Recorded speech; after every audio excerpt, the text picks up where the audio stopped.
Hello and welcome back to the Premier Injuries channel. Today we've got another one of our important urgent injury updates because we're watching the Champions League and we have seen that there is two big injuries to the two strikers at Chelsea. Let's start first and foremost with Romelu Lukaku. What are your thoughts on this one, Ben?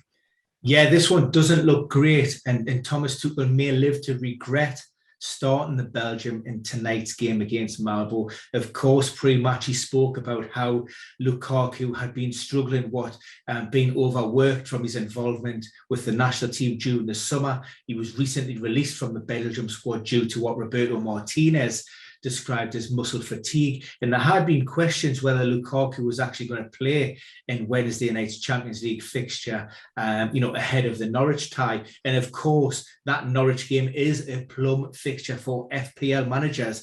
A lot of people were looking at Lukaku for the armband this weekend. Now, it looks as though that decision has now been taken off the table. What we've seen in the build-up to Chelsea's opener, the one where Lukaku actually won a penalty for Chelsea, the challenge come in and his right ankle was forced to externally rotate.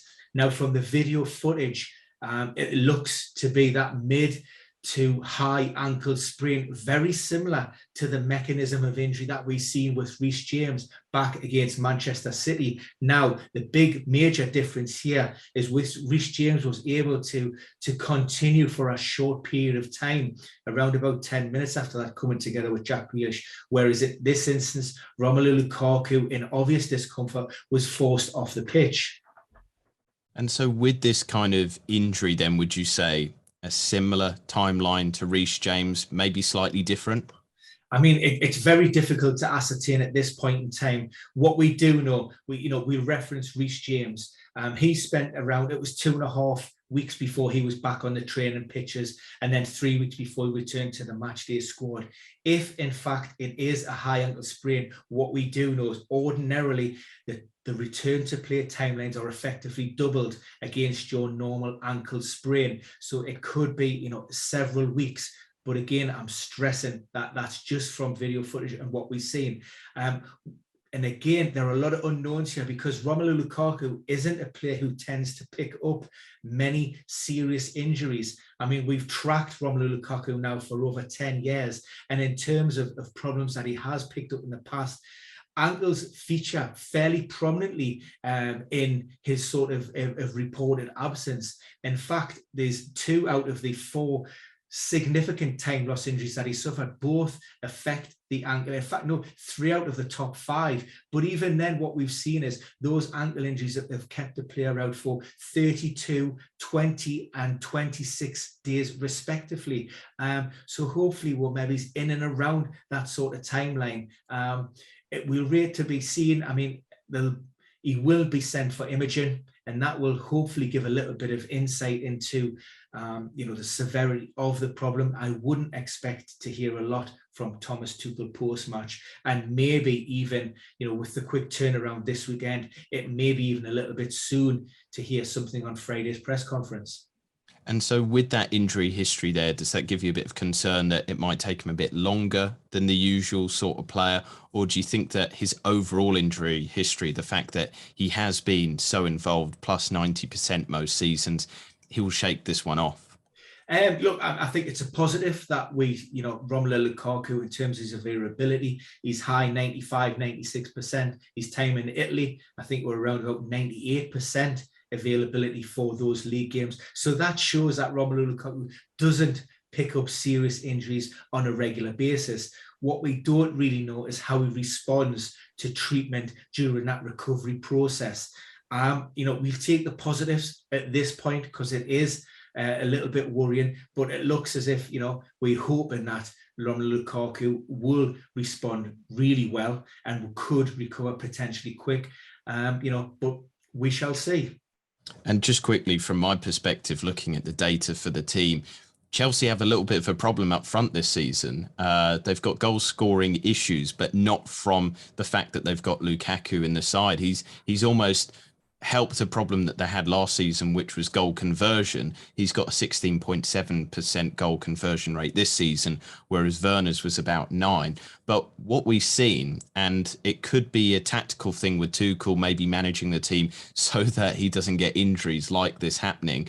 They're playing quite a strict conservative style of football, which has meant that they're now got over half an XG less per game. They're taking a lot less shots inside the box, a lot less shots in total. And so this has really affected their output from that.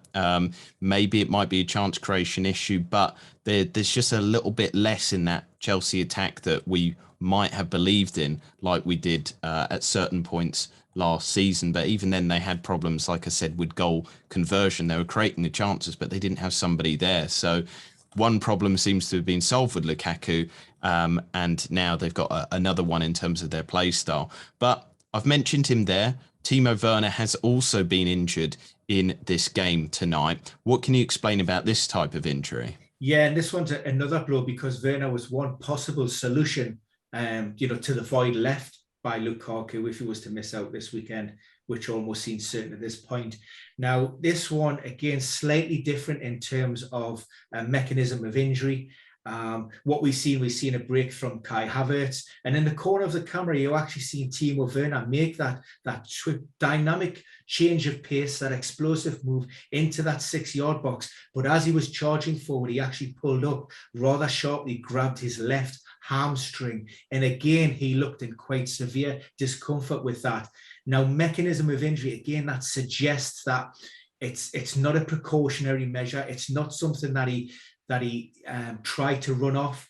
The signal was made to the bench straight away and he was removed from play. Now, given the fact that we've seen him pull up so sharply from that short, sharp burst of pace, that's maybe a fairly good indication that there's some kind of tear or pull on that muscle. Now, dependent on how big and the severity and location of that could determine timelines. But, I would suggest that maybe we're looking at least 2 to 3 weeks in the first instance, and possibly longer depending on what imaging reveals. And so this will be obviously an ever-changing story that we will keep you up to date with here at Premier Injuries. And that is why you should subscribe to the channel, because we have all the information here.